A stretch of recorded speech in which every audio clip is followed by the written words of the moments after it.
रुद्र, क्या तुम अभी भी वर्जिन हो? श्रेया ने धीरे से पूछा। मैं बिल्कुल नहीं। रुद्र डर गया कि श्रेया उस पर हंसेगी, इसलिए उसने जल्दी से सिर हिला दिया। फिर तुम मेरी ब्रा क्यों नहीं खोल पा रहे? श्रेया ने रुद्र को देखा और पूछा। रुद्र अब बात करने का मूड नहीं था। उसने आखिरकार बटन छुआ और खोलने की कोशिश की। Ring ring ring. लेकिन इस वक्त रुद्र का फोन अचानक बज उठा। रुद्र और श्रेया दोनों रिंगटोन सुनकर चौंक गए, लेकिन जब रुद्र ने होश संभाला तो उसने इसे नजरअंदाज कर कपड़े उतारना जारी रखा। रुद्र, तुम्हारा फोन बज रहा है। श्रेया थोड़ी देर हिचकिचाई और फुसफुसाकर कहा। इसे इग्नोर करो, रुद्र ने बेमन से जवाब दिया। इतनी देर हो गई है, कोई कॉल कर रहा है, शायद कोई जरूरी बात हो, तुम्हें उठाना चाहिए, हमारे पास पूरी रात है, श्रेया ने धीरे कहा। आह, रुद्र ने गहरी सांस ली और चुपचाप उस व्यक्ति को कोसा जिसने उसे कॉल किया था। फिर उसने अपने कपड़ों से फोन निकाला, लेकिन जब रुद्र ने कॉलर आईडी पर नाम देखा तो वह हैरान रह गया। कॉल करने वाली कोई और नहीं बल्कि उसकी मंगेतर प्रिया मेहरा थी। इतनी देर हो गई है, तुम्हें मुझसे क्या चाहिए? रुद्र ने फोन उठाते हुए ठंडी आवाज में पूछा। रुद्र, कल सुबह 8 बजे मेरे ऑफिस आना, अपना आईडी कार्ड और घर का रजिस्टर साथ लाना, प्रिया ने थकी हुई आवाज में कहा। तुम्हारा ऑफिस? मैं तुम्हें बाद में पता भेज दूंगी, देर मत करना। प्रिया जानती थी कि रुद्र क्या पूछना चाहता है, इसलिए उसने उसे रोक दिया। ठीक है, समझ गया, रुद्र ने सिर हिलाया। कल मिलते हैं, प्रिया ने बेपरवाही से कहा और फोन काट दिया। फोन की लाइन पर व्यस्त साउंड सुनकर रुद्र ने धीरे फोन रखा और श्रेया की तरफ देखा। उस वक्त उसे अचानक थोड़ा अपराध बोध महसूस हुआ।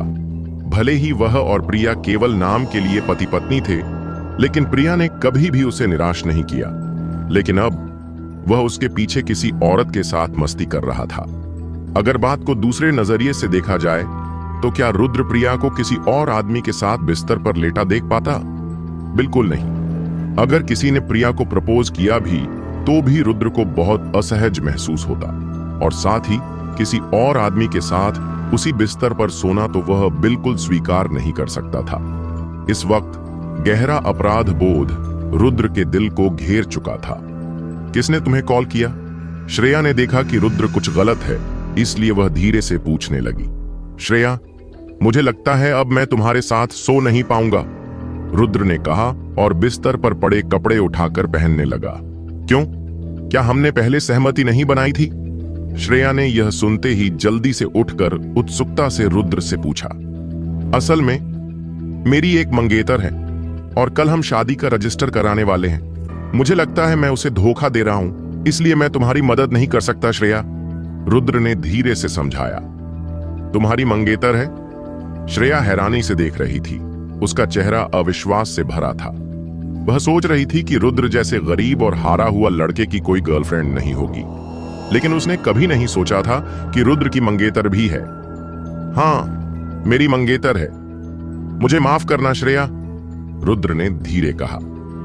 श्रेया ने रुद्र को देखा और झिझकते हुए धीरे कहा, मुझे माफ करना चाहिए, मुझे नहीं पता था कि तुम्हारी मंगेतर है। अगर पता होता तो मैं तुम्हें अपने साथ सोने नहीं देती। श्रेया, मैं अभी थोड़ा ज्यादा उत्साहित हो गया था, मुझे ऐसा नहीं करना चाहिए था। लेकिन अगर तुम्हें नहीं चाहिए कि तुम्हारे माता पिता तुम्हें जल्दी शादी करने को मजबूर करें, तो तुम्हें कोई ऐसा लड़का ढूंढना चाहिए जिसे तुम सच में चाहती हो। क्या इससे समस्या हल नहीं हो जाएगी? प्रेग्नेंट होने और बच्चे के लिए जरूरत नहीं है, रुद्र ने श्रेया से सीधे कहा। आह, कब मैंने तुम्हारी बातों को नहीं सोचा, लेकिन मैं कुछ नहीं कर सकती। मैं कभी भी ऐसा लड़का नहीं ढूंढ पाई जिसे मैं सच में चाहती हूं, श्रेया ने आह भरते हुए कहा। ठीक है, अगर और कुछ नहीं है तो तुम जा सकते हो, शायद ये मेरा भाग्य है। वैसे भी मैं जल्दी या बाद में शादी कर लूंगी। इस बार जो लड़का मेरी मां ने मुझसे मिलवाया है वो ठीक लग रहा है, तो मैं अपनी किस्मत मान लेती हूं। हालांकि श्रेया ने ऐसा कहा, लेकिन रुद्र को पता था कि वह बस मजबूरी में शादी कर रही है। श्रेया, अगर तुम्हारा अभी बॉयफ्रेंड है तो क्या तुम्हारे माता पिता तुम्हें शादी के लिए नहीं दबाव देंगे? रुद्र चौंक गया और धीरे पूछा। कुछ हद तक ऐसा है, लेकिन ये इस बात पर निर्भर करता है कि उन्हें मेरा बॉयफ्रेंड पसंद है या नहीं। अगर उन्हें पसंद आएगा तो वे मुझे शादी के लिए दबाव नहीं देंगे।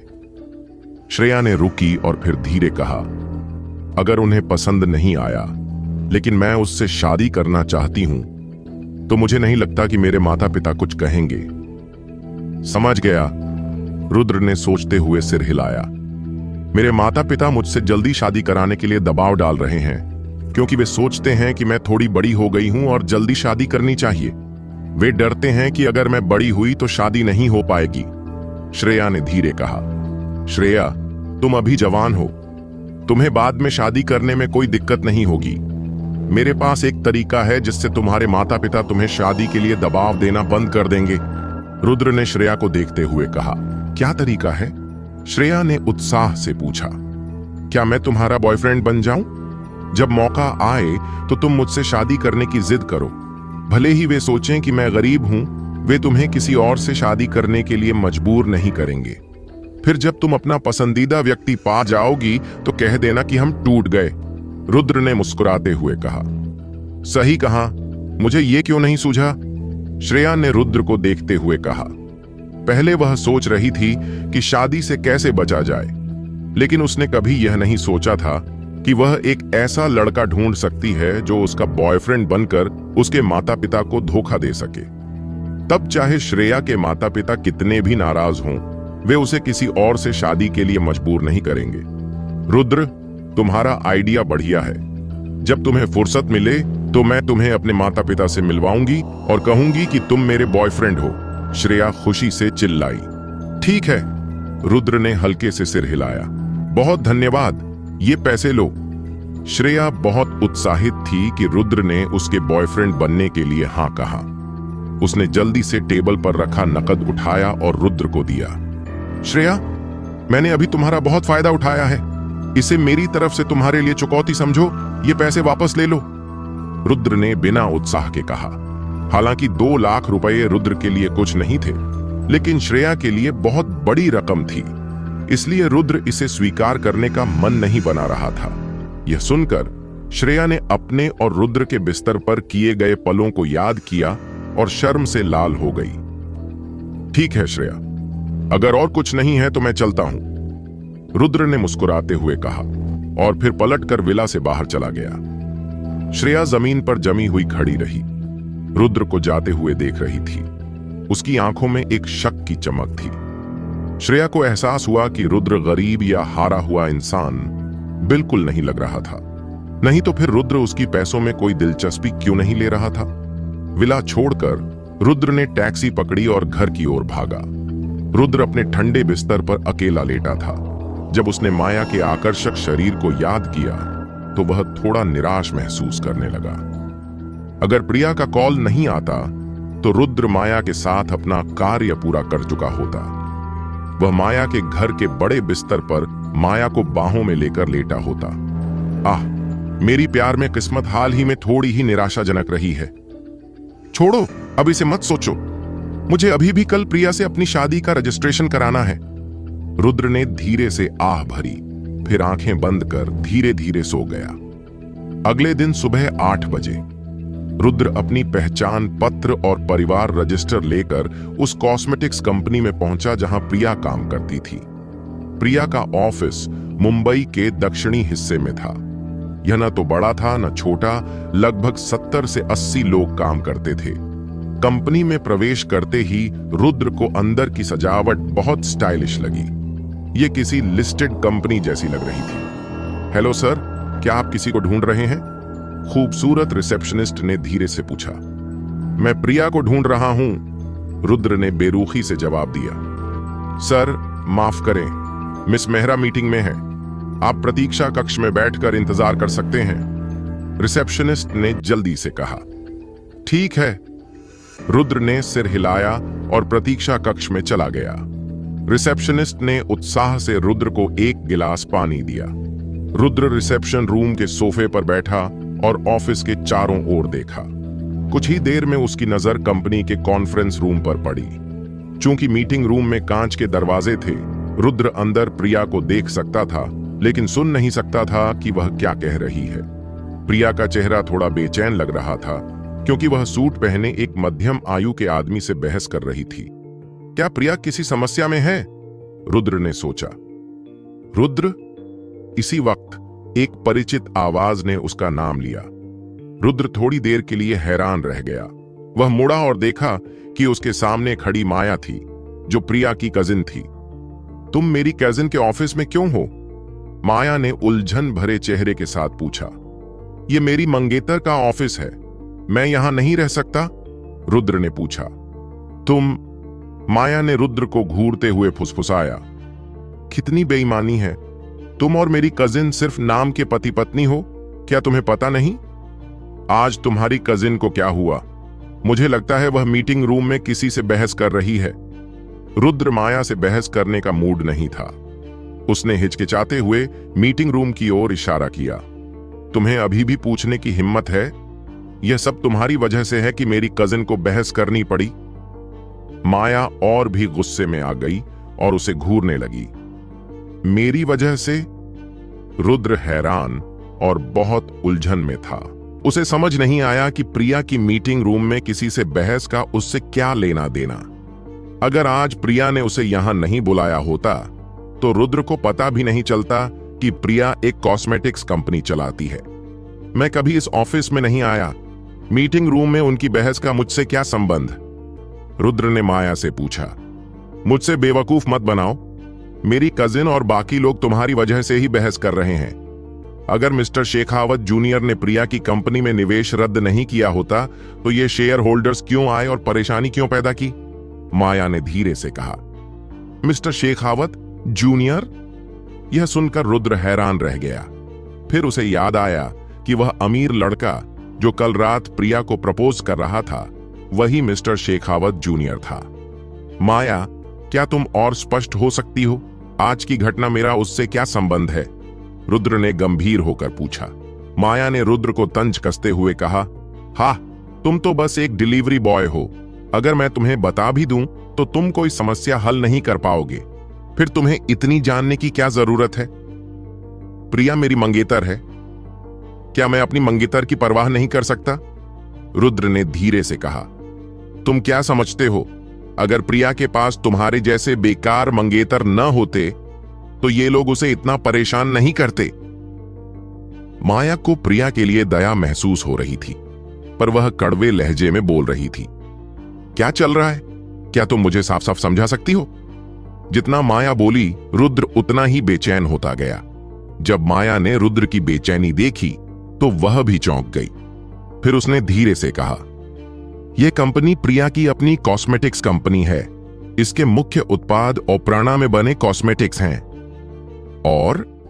रुद्र ने जल्दी से पूछा।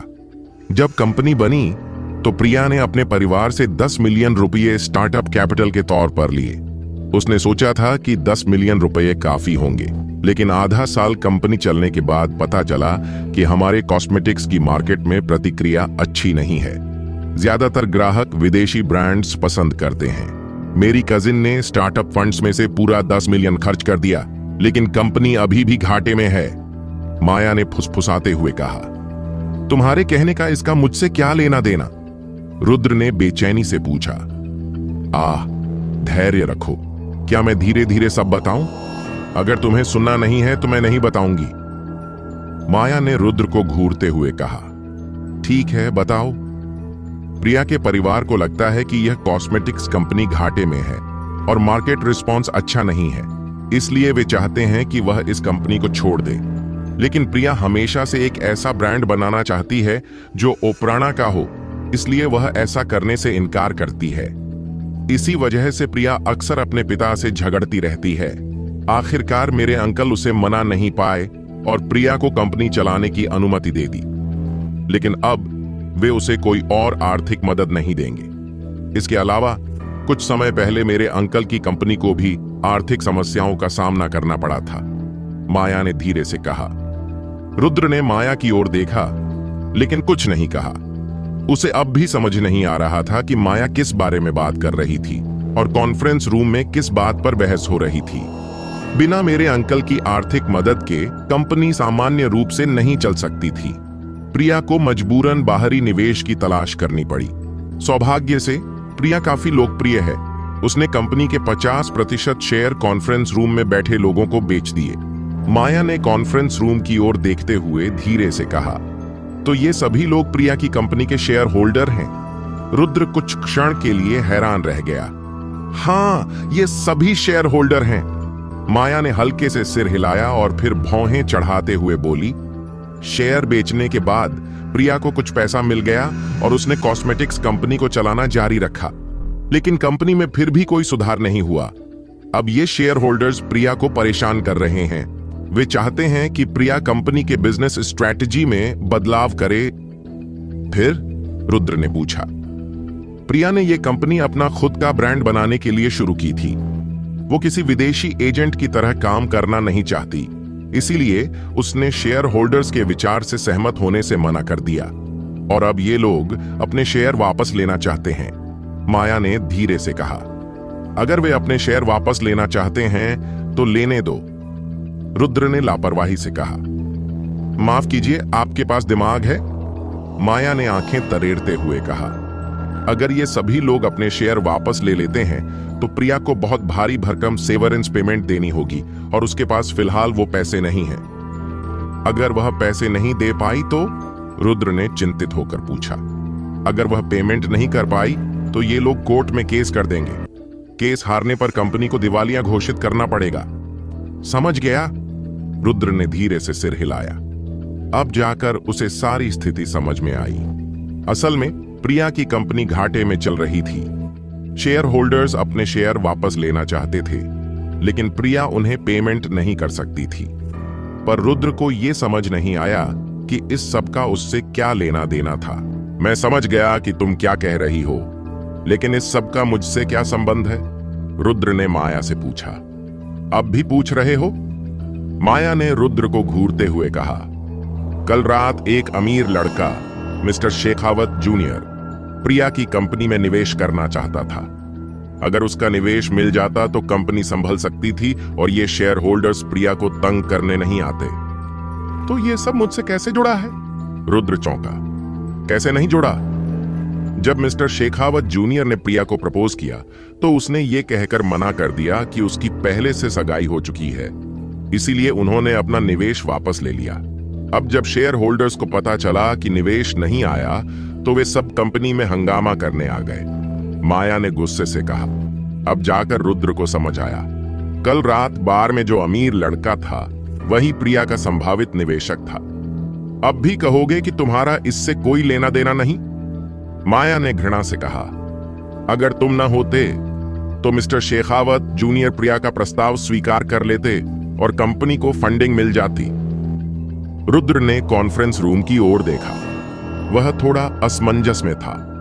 प्रिया की समस्या रुद्र के लिए कोई बड़ी बात नहीं थी। अगर वह चाहता तो पैसे से सब हल हो सकता था, लेकिन असली मुश्किल ये थी कि अब तक रुद्र और प्रिया की शादी की रजिस्ट्रेशन नहीं हुई थी और वह अपनी पहचान उजागर नहीं करना चाहता था। प्रिया भी मूर्ख है। कुछ दिन पहले किसी ने उसे 50 मिलियन रुपए की विला गिफ्ट की थी। अगर वह उसे बेच देती तो यह समस्या हल हो जाती। माया ने फिर से कहा, प्रिया ने वो विला नहीं लिया। यह सुनकर रुद्र चौंका और तुरंत खड़ा होकर कॉन्फ्रेंस रूम की ओर बढ़ गया। रुद्र, तुम कहां जा रहे हो? माया ने उसे जाते देख चिल्लाया। रुद्र ने माया को अनसुना कर दिया और कॉन्फ्रेंस रूम का दरवाजा खोल दिया। कॉन्फ्रेंस रूम में, मिस मेहरा, चाहे आप कुछ भी कहें, हमें आज ही अपने शेयर वापस चाहिए, नहीं तो हम यहां से नहीं जाएंगे, राकेश शेट्टी ने प्रिया से कहा। सही कह रहे हैं, अगर आज हमें पैसा नहीं मिला तो हम यहीं रहेंगे, दूसरे शेयर होल्डर्स ने भी चिल्लाया। मिस्टर राकेश, मिस्टर सुरेश पापा की इज्जत के लिए क्या आप मुझे कुछ दिन और दे सकते हैं? 3 दिन में मैं आपको संतोषजनक जवाब दूंगी, प्रिया ने थकावट से माथा मलते हुए कहा। कुछ दिन और? राकेश शेट्टी ने तिरस्कार से कहा। प्रिया, हमने तुम्हारे पिता की वजह से ही इस कंपनी में निवेश किया था, लेकिन तुमने कंपनी की जो हालत कर दी है, अब भी हमसे समय मांग रही हो।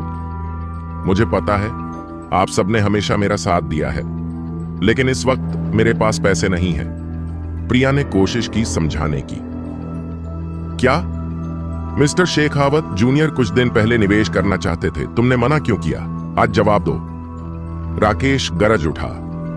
लेकिन मेरे पास अभी पैसे नहीं हैं ताकि आपके शेयर वापस खरीद सकूं। प्रिया ने निराश होकर कहा। पैसे नहीं है तो क्या हुआ? अभी मिस्टर शेखावत जूनियर को फोन करो और कहो कि फिर से निवेश करें, तब हम अपने शेयर नहीं निकालेंगे। राकेश ने भावहीन चेहरा बनाते हुए कहा। यह सुनकर प्रिया चौंक गई। उसे पता था कि मौजूद शेयर होल्डर्स खुद अरबपति थे। उनके पास बहुत सारे पैसे थे और वे कंपनी के बहुत कम प्रतिशत शेयर रखते थे। अगर वे अपने शेयर निकाल भी लें तो उन्हें 2-3 मिलियन रुपए मिलेंगे, जो उनके लिए कुछ भी नहीं था। फिर भी वे बार बार शेयर वापस लेने की धमकी दे रहे थे और हर कुछ दिन में ऑफिस आकर हंगामा कर रहे थे। यह सामान्य नहीं था। राकेश की बात सुनकर प्रिया को शक हुआ कि ये लोग शायद सच में अपने शेयर वापस नहीं लेना चाहते। हो सकता है ये सब एक योजना हो जिससे वे उसे मजबूर कर सकें कि वह खुद जाकर मिस्टर शेखावत जूनियर से संपर्क करे और उनका प्रस्ताव माने। यह पूरा एक जाल था, मिस्टर शेखावत जूनियर द्वारा रचा गया। लेकिन अब जबकि प्रिया को यह सब समझ आ गया था, फिर भी उसके पास इसका कोई समाधान नहीं था। प्रिया, बस एक कॉल करना है। मिस्टर शेखावत जूनियर को बुलाओ और निवेश के लिए कहो, फिर हम शेयर नहीं निकालेंगे। हाँ प्रिया, सिर्फ एक फोन कॉल, इसमें क्या मुश्किल है? एक और व्यक्ति बोला। कॉन्फ्रेंस रूम का दरवाजा अचानक खुला। सभी ने उस ओर देखा। प्रिया ने रुद्र को अंदर आते देखा और चौंक गई। फिर भौहें चढ़ाकर बोली, रुद्र, तुम यहां क्यों आए? तुरंत बाहर जाओ। मैं तुम्हारी समस्या हल करने के लिए यहां हूं। रुद्र ने प्रिया की ओर बिना किसी भाव के देखा और शांत स्वर में कहा, तुम मेरी समस्या हल करने के लिए यहां आए हो। प्रिया ने यह सुना तो हंस पड़ी। रुद्र आखिर किस तरह का इंसान था? उसने ठंडे स्वर में कहा, यह कोई ऐसी बात नहीं है जो तुम सुलझा सको। बेहतर होगा कि तुम अभी चले जाओ। रुद्र, तुम यहां क्या कर रहे हो? जल्दी बाहर चलो। प्रिया के लिए और मुश्किल मत बनाओ। इसी समय माया अंदर भागी और रुद्र पर चिल्लाई, हाँ, ये लड़का कौन है? क्या यह हमारा पैसा वापस कर सकता है या हमें कोई निवेशक दिला सकता है? मीटिंग रूम में मौजूद शेयर होल्डर्स रुद्र की बात सुनकर हंसने लगे कि वह आज की समस्या सुलझाएगा। प्रिया का चेहरा उतर गया। रुद्र तो एक गरीब और असफल लड़का था। आज की समस्या उसकी समझ से बाहर थी। प्रिया को सबकी हंसी सुनकर बहुत अपमान महसूस हुआ। मैं यह मामला आज सुलझा सकता हूं, मुझ पर भरोसा करो। रुद्र ने आत्मविश्वास से प्रिया की ओर देखते हुए कहा। रुद्र, क्या तुम्हें लगता है कि मैं पहले से ही काफी शर्मिंदा नहीं हूं? क्या तुम जा सकते हो और मेरी मुश्किलें मत बढ़ाओ? हालांकि प्रिया जानती थी कि रुद्र की मंशा अच्छी है, लेकिन आज की परिस्थिति ऐसी नहीं थी जिसे वह संभाल सकता। इसलिए प्रिया ने भौहें चढ़ाई और उसे डांटा। प्रिया, यह लड़का कौन है? क्या यह तुम्हारी कंपनी में काम करता है? एक शेयर होल्डर ने रुद्र को ऊपर से नीचे तक देखा और उलझन में पूछा, यह है, मैं उसका मंगेतर हूं। प्रिया कुछ कहती, उससे पहले ही रुद्र बोल पड़ा, मंगेतर? सभी ने यह सुना तो स्तब्ध रह गए और अविश्वास से उसकी ओर देखने लगे। उन्हें तो पता था कि प्रिया ने पिछले रात मिस्टर शेखावत जूनियर का प्रस्ताव यह कहकर ठुकरा दिया था कि उसका पहले से मंगेतर है, लेकिन किसी को यह उम्मीद नहीं थी कि उसका मंगेतर ऐसा असफल इंसान होगा। कोई यह नहीं समझ पाया कि प्रिया ने इस जैसे लड़के को मंगेतर कैसे बना लिया। प्रिया मुड़ी और रुद्र को गुस्से से घूरने लगी, जैसे उसके शब्दों से असंतुष्ट हो। रुद्र, यहां से निकल जाओ। प्रिया घबरा गई और गुस्से से उस पर चिल्लाई, मैं तुम्हारा मंगेतर हूं। अब जब तुम पर कोई मुसीबत आई है तो मैं चुपचाप नहीं रहूंगा। रुद्र ने प्रिया की ओर देखकर शांत स्वर में कहा, रुद्र, तुम्हारा दिमाग खराब हो गया है क्या? तुम तो बस एक डिलीवरी बॉय हो, तुम्हें प्रिया की कंपनी से क्या लेना देना? माया ने घृणा से कहा। माया की नजर में रुद्र सिर्फ एक गरीब डिलीवरी बॉय था। कंपनी के मामलों में उसका कोई स्थान नहीं था। वह बस प्रिया के लिए मुसीबत ही बन सकता था। क्या यह लड़का डिलीवरी बॉय है? हाँ, मुझे नहीं लगा था कि तुमने एक डिलीवरी बॉय को मंगेतर बनाया होगा। क्या तुम्हारे माता पिता को इसकी जानकारी है? प्रिया, तुम क्या सोच रही थी? तुमने इस जैसे इंसान को मंगेतर बना लिया। मीटिंग रूम में मौजूद सभी शेयर होल्डर्स माया की बात सुनकर रुद्र पर हंसने लगे। रुद्र ने जब इन लोगों की मजाक उड़ाती मुस्कानें देखी तो उसकी आंखों में गुस्से की एक लहर दौड़ गई। लोग उसका मजाक उड़ाए, ये बात तो वह सह लेता, लेकिन वे प्रिया का भी अपमान कर रहे थे। अब वह और बर्दाश्त नहीं कर सका। उसने टेबल पर रखी फाइल उठाई और एक अधेड़ उम्र के आदमी के चेहरे पर दे मारी। एक जोर की आवाज हुई। सभी की हंसी अचानक रुक गई। सबकी आंखें चौड़ी हो गईं और वे रुद्र की ओर अवाक होकर देखने लगे। किसी ने यह नहीं सोचा था कि रुद्र इतना हिम्मती होगा कि वह हाथ भी उठा सकता है। वह अधेड़ आदमी जिसे रुद्र ने फाइल मारी थी, वह भी हैरान रह गया और उसकी आंखों में गुस्सा भर गया। रुद्र, तुम पागल हो गए हो क्या? प्रिया ने बुरी तरह चिल्लाते हुए कहा। अब उसे समझ आ गया था कि रुद्र आज जानबूझकर मुसीबत करने आया था। उसकी मौजूदगी ने पहले से ही मुश्किल हालात को और बिगाड़ दिया। तुमने हिम्मत कैसे की मुझे फाइल मारने की? जब वह अधेड़ व्यक्ति होश में आया तो रुद्र पर चिल्लाया। हाँ हाँ, अभी अभी तो बहुत हंसी आ रही थी ना, अब भी हंसते रहो। रुद्र ने अपनी आंखें संकरी करते हुए ठंडे स्वर में कहा। तुम। वह अधेड़ आदमी इतना गुस्से में था कि उसका पूरा शरीर कांपने लगा। उसने पूरी ताकत से चिल्लाते हुए कहा, प्रिया, बहुत अच्छा, अब मुझे सब समझ आ गया है।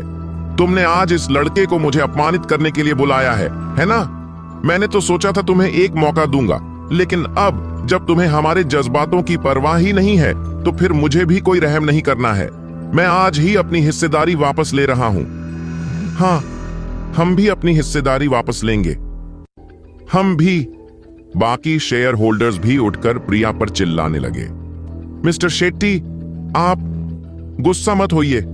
मुझे नहीं पता था कि रुद्र ऐसा करेगा। मैं उसे अभी माफी मंगवाती हूं, प्रिया ने घबराए हुए स्वर में कहा। फिर वह रुद्र की ओर मुड़ी और चिल्लाई, रुद्र, तुम क्या कर रहे हो? अभी माफी मांगो मिस्टर शेट्टी से। मैं उससे माफी क्यों मांगूं? रुद्र ने बिना किसी भाव के कहा। तुम। प्रिया यह सुनते ही टूट गई। वह समझ ही नहीं पा रही थी कि रुद्र ऐसा क्यों कर रहा था। तुम माफी नहीं मांगोगे, ठीक है, तो अभी मुझे मेरी हिस्सेदारी का पैसा लौटा दो। अगर आज मुझे पैसे नहीं मिले तो मैं कोर्ट जाऊंगा और तुम्हारी कंपनी पर केस करूंगा। ज्यादा से ज्यादा यही होगा कि हम अदालत में लड़ेंगे और तुम्हारी कंपनी दिवालिया हो जाएगी। वैसे भी मेरे लिए ये पैसे कोई बड़ी बात नहीं। वह अधेड़ आदमी चिल्लाया। मिस्टर शेट्टी, आप। प्रिया कुछ कहना चाहती थी, लेकिन तभी रुद्र ने हाथ उठाकर उसे रोक दिया। वह ठंडे स्वर में बोला, अगर यह आदमी अपनी हिस्सेदारी छोड़ना चाहता है तो छोड़ने दो। रुद्र, क्या तुम पागल हो गए हो? मुझे बताओ, मैं उन्हें पैसे कैसे लौटाऊं? अगर मैंने पैसे नहीं लौटाए तो कोर्ट मेरी कंपनी को दिवालिया घोषित कर देगा, तुम्हें पता है। पैसे की चिंता मत करो, मैं संभाल लूंगा, रुद्र ने ठंडे स्वर में जवाब दिया। रुद्र, तुम मजाक क्यों कर रहे हो? एक डिलीवरी बॉय के पास इतना पैसा कहां से आएगा? अगर तुम सच में नहीं चाहते कि मेरी कंपनी दिवालिया हो तो अभी यहां से चले जाओ। प्रिया पूरी तरह टूट चुकी थी और गुस्से में चिल्ला पड़ी। मैंने कहा ना, मैं तुम्हारी पैसों की समस्या हल कर दूंगा। और रही बात इन लोगों की जो अपनी हिस्सेदारी छोड़ना चाहते हैं, उन्हें छोड़ने दो, रुद्र ने गंभीर स्वर में कहा। इस समय तक रुद्र और प्रिया का विवाह रजिस्ट्रेशन नहीं हुआ था, इसलिए वह अपनी असली पहचान नहीं बता सकता था। लेकिन विवाह के बाद वह खुलकर पैसा लगाकर उसकी मदद कर सकता था।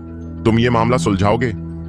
प्रिया ने रुद्र की ओर देखा और व्यंग्य से मुस्कुराई। फिर उसने घृणा से कहा, क्या तुम्हें पता है कि अगर सभी लोग अपनी हिस्सेदारी वापस लेना चाहें तो मुझे कितनी भरपाई करनी होगी? नहीं, रुद्र ने हल्के से सिर हिलाया। मुझे लगभग 30 मिलियन रुपए की भरपाई करनी होगी। क्या तुम ये पैसा दे सकते हो? बताओ, इतना पैसा तुम कहां से लाओगे? प्रिया ने रुद्र की ओर इशारा करते हुए ठंडे स्वर में पूछा। मैं लाऊंगा, रुद्र ने दांत भींचते हुए कहा।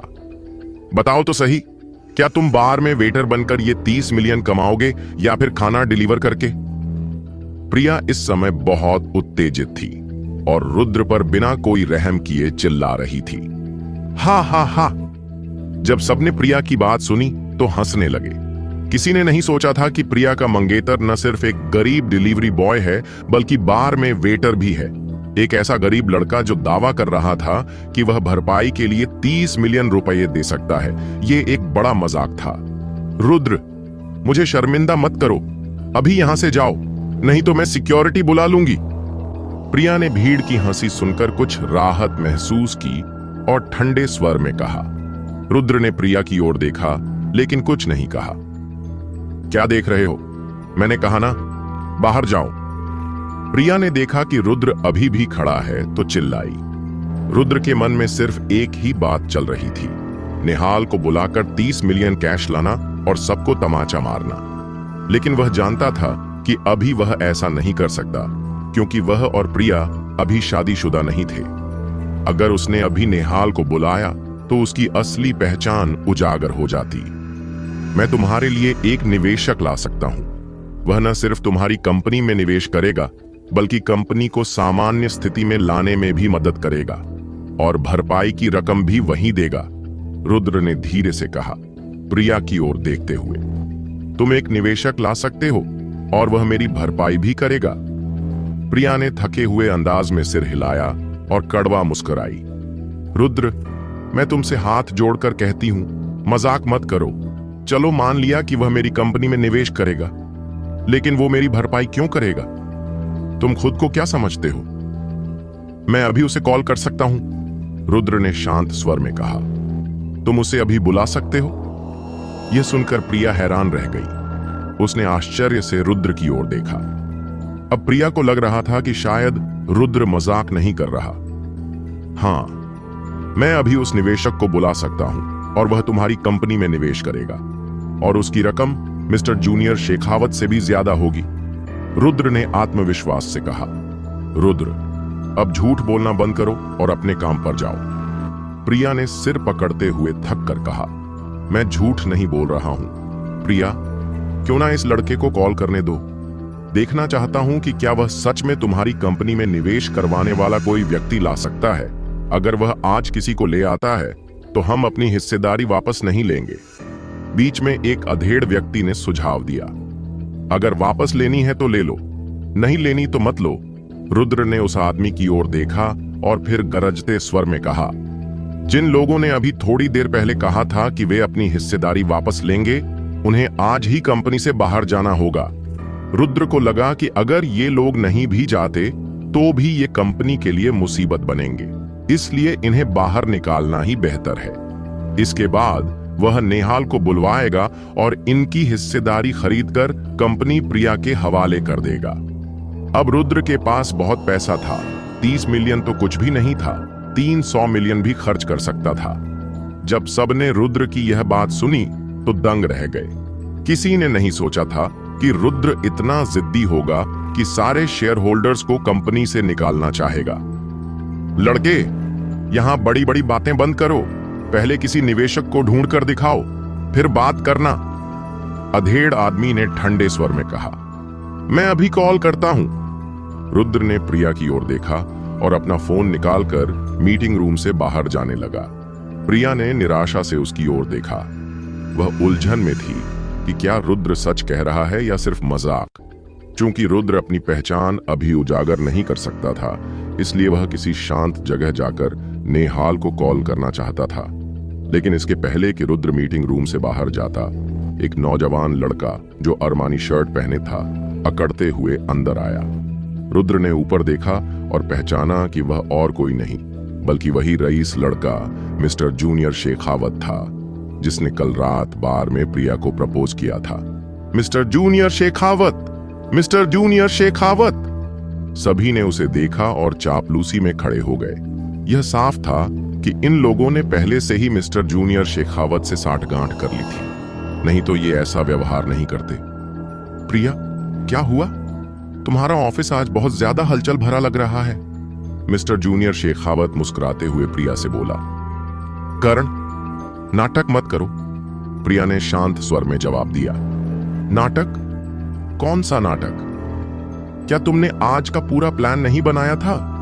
तुम्हें पता था कि मेरी कंपनी आर्थिक संकट में है और शेयर होल्डर्स की भरपाई नहीं कर सकती, इसलिए तुमने उन्हें धमकाने भेजा कि वे अपनी हिस्सेदारी वापस ले लें, ताकि मुझे मजबूर होकर तुम्हारे साथ रहना पड़े, है ना?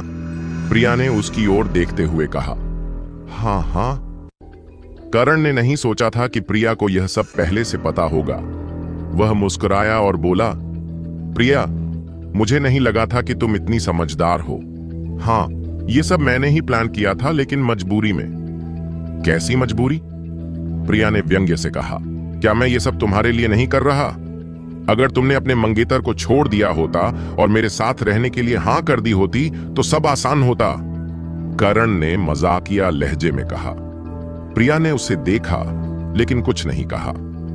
अगर ऐसा है तो मैं सीधा बात करता हूं। तुम्हारे पास दो रास्ते हैं, या तो मेरे साथ रहो और मैं तुम्हारी कंपनी में निवेश करूंगा, या फिर अपने मंगेतर के साथ रहो और तुम्हारी कंपनी दिवालिया हो जाए। करण ने बेतकल्लुफी से कुर्सी पर बैठते हुए कहा। करण, तुम बहुत ही नीच हो। मैं कभी तुम्हारे जैसे इंसान के साथ नहीं रहूंगी। ये ख्वाब देखना छोड़ दो, प्रिया ने गुस्से में कहा। हाँ, मुझे नहीं लगा था कि तुम इतनी वफादार हो, तो फिर अपनी कंपनी को दिवालिया होते देखो, करण ने हल्के स्वर में कहा और फिर जोड़ा। मुझे तो बस ये समझ नहीं आ रहा कि तुम्हारा मंगेतर है कहां। उसकी मंगेतर की कंपनी बंद होने वाली है और वो अभी तक कुछ कर नहीं रहा। जब तुमने बॉयफ्रेंड चुना था तब सोच समझकर क्यों नहीं चुना? ऐसा निकम्मा बॉयफ्रेंड तुम्हें भविष्य में क्या देगा? मिस्टर जूनियर शेखावत, आपको शायद नहीं पता, उसका मंगेतर तो अभी आपके पीछे ही खड़ा है। वह अधेड़ आदमी जो अब तक प्रिया को नीचा दिखा रहा था, हंसते हुए बोला। जैसे ही करण ने उस अधेड़ आदमी की बात सुनी, वह चौंक गया। फिर उसने रुद्र की ओर देखा और उलझन भरे भाव से पूछा, तुम कह रहे हो कि यह प्रिया का मंगेतर है? बिल्कुल, यही लड़का है। अभी अभी इसने कहा कि यह प्रिया के लिए एक नया निवेशक ढूंढ सकता है। अधेड़ आदमी ने हल्के से सिर हिलाया। करण ने रुद्र को ऊपर से नीचे तक देखा, फिर पेट पकड़कर जोर जोर से हंसने लगा। उसने रुद्र की ओर इशारा करते हुए कहा, क्या तुम वही बार में वेटर थे जो कल रात दिखे थे? तुम प्रिया के मंगेतर कैसे हो सकते हो? वेटर होना और प्रिया का मंगेतर होना, इसमें क्या ताल्लुक है? रुद्र ने पूछा। कुछ नहीं, कोई बात नहीं, करण और जोर से हंसने लगा। प्रिया ने करण के हाव भाव को बेबसी से देखा, लेकिन अब जब बात यहां तक पहुंच गई थी तो वह कुछ भी सफाई देने के मूड में नहीं थी। चाहे वह कितनी भी सफाई दे देती, कोई उस पर विश्वास नहीं करता। हंसी के बाद करण ने रुद्र से कहा, तुम सिर्फ एक बारटेंडर हो, तुम कैसा निवेशक ढूंढोगे? और प्रिया, तुमने बॉयफ्रेंड चुनते समय क्या सोच रखा था? एक बारटेंडर से रिश्ता कर लिया? यह तो बहुत मजाक बन गया। क्या इतना मजेदार है? यह मेरी मर्जी है कि मैं किसे अपना बॉयफ्रेंड बनाऊं, इससे तुम्हारा क्या लेना देना? प्रिया करण की बेइज्जती सहन नहीं कर सकी और झल्ला पड़ी। मुझे बस लगता है कि यह लूजर तुम्हारे लायक नहीं है। प्रिया ने मुझे, एक वेटर को चुना, तुम्हें नहीं। कभी सोचा है कि शायद तुम्हारे अंदर ही कोई कमी हो? रुद्र ने अचानक करण की बात काटते हुए कहा। करण ने रुद्र को घूरा और दांत भींचते हुए बोला, ठीक है, अब मुझे तुम लोगों से बहस करने का मूड नहीं है। प्रिया, तुम क्या सोच रही हो? क्या इस गरीब लड़के के साथ रहकर अपनी कंपनी डूबती देखोगी या मेरे साथ रहना चाहोगी? प्रिया कुछ पल के लिए रुकी और फिर रुद्र की तरफ देखने लगी। हालांकि उसे यकीन था कि रुद्र कोई निवेशक नहीं ला सकेगा, लेकिन उसके आत्मविश्वास ने प्रिया को एक हल्की सी उम्मीद दी। क्या पता कोई चमत्कार हो जाए। इनके शेयर वापस लेने का कॉन्ट्रैक्ट तैयार करवा दो, मैं अभी निवेशक को कॉल करता हूं, रुद्र ने धीरे से प्रिया से कहा। रुद्र, क्या तुम सच में प्रिया के लिए निवेशक ला सकते हो? अगर नहीं तो झूठ बोलना बंद करो, नहीं तो अगर प्रिया ने कॉन्ट्रैक्ट साइन कर दिया और मुआवजे का पैसा नहीं हुआ तो कंपनी को दिवालिया घोषित करना पड़ेगा, माया ने चिंतित होकर रुद्र से कहा। रुद्र ने माया की ओर ठंडी नजर से देखा और बिना कुछ कहे अपना फोन उठाकर बाहर चला गया। जब सभी ने रुद्र को जाते देखा तो उनकी आंखों में उलझन झलकने लगी। वो सोचने लगे कि क्या ये लूजर रुद्र सच में प्रिया के लिए कोई निवेशक ला पाएगा। प्रिया ने गहरी सांस ली और माया से कहा, माया, मेरी असिस्टेंट से कहो कि फौरन कॉन्ट्रैक्ट तैयार करे। माया, क्या तुम सच में शेयर वापस ले रही हो? अगर रुद्र निवेशक नहीं ढूंढ पाया तो इसका अंजाम बहुत भयानक होगा। माया ने घबरा कर कहा। हाँ प्रिया, क्या तुम सच में अपनी कंपनी को बर्बाद करना चाहोगी, सिर्फ इस वजह से कि तुम मुझसे रिश्ता नहीं करना चाहती? करण ने गुस्से में खड़े होकर कहा। प्रिया ने करण की बात सुनकर ठंडी नजर से उसे देखा और बिना किसी भाव के बोली, करण, मैंने पहले भी कहा था, मैं कभी भी तुम्हारे जैसे इंसान के साथ नहीं रहूंगी। तुम। करण प्रिया को गुस्से से घूरने लगा। उसे यह समझ नहीं आ रहा था कि प्रिया रुद्र जैसे लूजर के साथ रहना क्यों पसंद कर रही है। माया, जाओ और कॉन्ट्रैक्ट तैयार करवाओ। प्रिया जानती थी कि अगर आज उसने इन लोगों को पैसे नहीं लौटाए तो वे चैन से बैठने वाले नहीं थे। इसीलिए चाहे रुद्र निवेशक ला पाए या नहीं, उसे इन लोगों को रिफंड देना ही पड़ेगा। जहां तक मुआवजे की बात है, अगर रुद्र निवेशक ला पाया तो ठीक है, नहीं तो प्रिया को अपने पिता से मदद मांगनी पड़ेगी। रुद्र मीटिंग रूम से निकलते ही ऑफिस के दरवाजे की ओर गया और अपना फोन निकालकर नेहाल को कॉल किया। 3 मिनट तक फोन बजने के बाद नेहाल ने कॉल उठाया। मिस्टर सिंघानिया, क्या बात है? नेहाल ने पूछा। मुझे अभी एक कंपनी में निवेश करना है, 300 मिलियन रुपए का, रुद्र ने बिना भाव के कहा। ठीक है, कंपनी का नाम बताइए, मैं किसी को भेज देता हूं। नेहाल ने तुरंत कहा। नहीं, मैं किसी और को नहीं भेज सकता, तुम्हें खुद आना होगा। मैं अभी प्रिया कॉस्मेटिक्स कंपनी लिमिटेड में हूं। यह कंपनी मेरी मंगेतर प्रिया की है। मैं नहीं चाहता कि मेरी पहचान सामने आए, इसलिए तुम्हें ही उससे बात करनी होगी।